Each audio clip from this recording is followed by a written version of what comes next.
جس نے کوئی ایک درخت لگایا یا پودا لگایا یا کوئی ایسی چیز لگائی، فرمایا اس سے کوئی انسان نفع اٹھائے یا اس سے کوئی جانور نفع اٹھائے، فرمایا جب تک لوگ نفع اٹھاتے رہیں گے رب لگانے والے کے نامہ اعمال میں نیکیاں درج فرماتا رہے گا۔ تو ہم کیوں درختوں کو کاٹتے ہیں؟ ہمیں چاہیے نا اس کو سرسبز و شاداب کرنے میں اپنا کردار ادا کریں تاکہ ہمارے وطن میں خوبصورتی پھیلے۔ ایک مرض بڑی تیزی سے پھیل رہا ہے، ہیپاٹائٹس سی کا مرض ملک میں بڑی تیزی سے پھیل رہا ہے، بڑی تیزی سے جگر کام کرنا چھوڑ جاتا ہے، معدے کی بیماریاں بڑھتی ہیں، پیٹ کے درجنوں امراض ہیں، پیٹ میں پانی پڑ جاتا ہے۔ ہمارے ایک ملک میں تو ڈائلسس کا نظام بڑا مردہ ہے، اللہ خیر کرے، محکمہ صحت پر اتنا بوجھ ہے لوگوں کا، لیکن لوگ ڈیوٹی نہیں کرتے، کام ہی نہیں کرتے، غصہ ہی بڑا آتا ہے ڈاکٹر حضرات کو، اللہ ماشاءاللہ مریض تکلیف سے کرا رہا ہے لیکن وہ کہہ رہے ہیں اب ٹھیک ہے، سرکاری نوکری اسی طرح کی ہوتی ہے، موج کرنی چاہیے، خیر صلاح ہے۔ بڑی تیزی سے مرض پھیل رہا ہے اور لوگ کمزور ہو رہے ہیں، بڑی مجبوری ہے، لوگ رو رہے ہیں، تڑپ رہے ہیں، اور یہ دکھ وہی سمجھ سکتا ہے جس کا گھر میں کوئی بیمار ہوتا ہے۔ آؤ نا اس وطن کے لیے کچھ کریں، کوئی ہمت کرے، کوئی جدوجہد کرے، کوئی کوشش کرے، آؤ کچھ کرے اس کے لیے۔ کیا کرے؟ اس ہیپاٹائٹس سی کی بیماری سے لڑنے کا سب سے پہلا حل ڈاکٹر یہ بتاتے ہیں کہ پانی اگر لوگ صاف پینے لگ جائے، اگر پانی صاف ملنے لگ جائے تو ان بیماریوں میں 90% کنٹرول ہو سکتا ہے۔ یار صرف صاف پانی، لیبارٹری کے ٹیسٹ کے مطابق جو بڑا مہنگا بور بھی ہے وہ بھی لاکھ روپے سے نیچے ہے۔ ایک گلی میں اگر ایک بور ہو جائے ایسا جس کا پانی زبردست ہو تو کتنے لوگ ہیں جو بچیں گے؟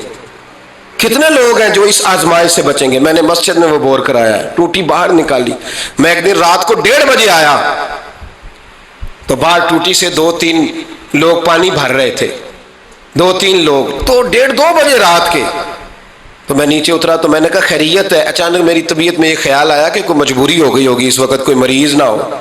کہنے لگے پانی پینا تھا، گھر میں پانی ختم ہو گیا تھا، تو میں بھی دیر سے آیا ہوں، کہیں گیا ہوا تھا، ابھی پہنچا ہوں۔ تو گھر والوں نے بتایا تو میں نے کہا ٹھہر جاؤ، گھر والا پانی نہیں پینا، میں آپ کو وہ پانی لا کے دیتا ہوں جو لیبارٹری سے ٹیسٹ شدہ ہے، اور 3-4 دفعہ میں نے اس کو بھیج کے ٹیسٹ کرایا۔ اب سنو اس کی بیس کیا ہے، اس کی بیس کیا ہے؟ ہم تو سمجھتے ہیں نا کل شریف پہ صرف چنے رکھنے چاہیے، ہم سمجھتے ہیں کل شریف پہ پھل آنا چاہیے اور بریانی پکنی چاہیے۔ ترمذی کی حدیث ہے، حضرت سعد رضی اللہ تعالیٰ عنہ کی اماں انتقال کر گئی، آنکھیں عرض کرنے گے یا رسول اللہ اماں فوت ہو گئی ہے، کچھ کرنا چاہتا ہوں۔ تو میرے محبوب نے فرمایا مدینے میں میٹھے پانی کے کنویں کوئی نہیں، قلت ہے، تو ایک کنواں کھدوا دے، لوگ پانی پیتے رہیں گے، رب کریم تیری اماں کو قبر میں راحت عطا کرتا رہے گا۔ حضرت سعد نے کنواں کھدوایا، قربان جاؤں محبوب کی عظمت پہ۔ میرے رسول پاک نے آج ہمیں صاف پانی پینا مہیا کرنے کے لیے کل 1450 سال پہلے نصیحت کر دی، فرمایا یہ کنواں سعد نے اپنی ماں کے لیے کھدوایا ہے، اس کا نام ہے سعد کی ماں کا کنواں، بیر ام سعد حضور نے اس کا نام رکھا۔ کتنا کو خرچ آئے گا اگر گلی والے سارے مل کے ایک صاف پانی کا بندوبست کریں، اپنے دوستوں کو، گلی والوں کو، محلے والوں کو اس وطن کی تعمیر میں اپنا کردار ادا کریں۔ اب کیوں توقع رکھتے ہیں صاحب کے چیئرمین صاحب ہی آگے کریں گے؟ وہ تو ملے نہیں کبھی، جن کی ڈیوٹی تھی گلی گلی گھومنے کی وہ تو کبھی آئے نہیں۔ یہ آپ کے چیئرمین، آپ کے ایم این اے، آپ کے ایم پی اے، یہ اتنی بلندی عظمت کردار نہیں رکھتے کہ یہ آئیں گے، ان کے پاس کہاں وقت ہے گلیوں میں گھومنے کا۔ اصل لوگ تو وہ تھے کہ 24 لاکھ مربع میل کے حکمران جناب عمر فاروق، لیکن چہرے پہ کپڑا ڈال کے ساری رات مدینے کی گلیوں میں گھومتے تھے، ہر دروازے کا خیال رکھتے تھے، پر کیا کریں، کس کو سمجھائیں، لوگ اپنی مرضی کرتے ہیں۔ آج میں عزم نو کی بات کر رہا ہوں، میں پاکستان کی تعمیر کی بات کر رہا ہوں۔ پہلی بات یہ کہ اس سے پیار کریں، دوسری بات یہ اس کی صفائی کریں، تیسری بات یہ یہاں درخت لگائیں، شجرکاری کریں، اس کو سرسبز کریں، چوتھی بات یہ کہ دیکھیں ہم کتنا کردار ادا کر سکتے ہیں، کسی کو کم از کم صاف پانی مہیا کر دیں۔ دیکھیں نا میرے نبی پاک علیہ الصلوۃ والسلام نے اعلان فرمایا، ایک یہودی کا قبضہ تھا میٹھے پانی کے کنویں پر، تو رسول پاک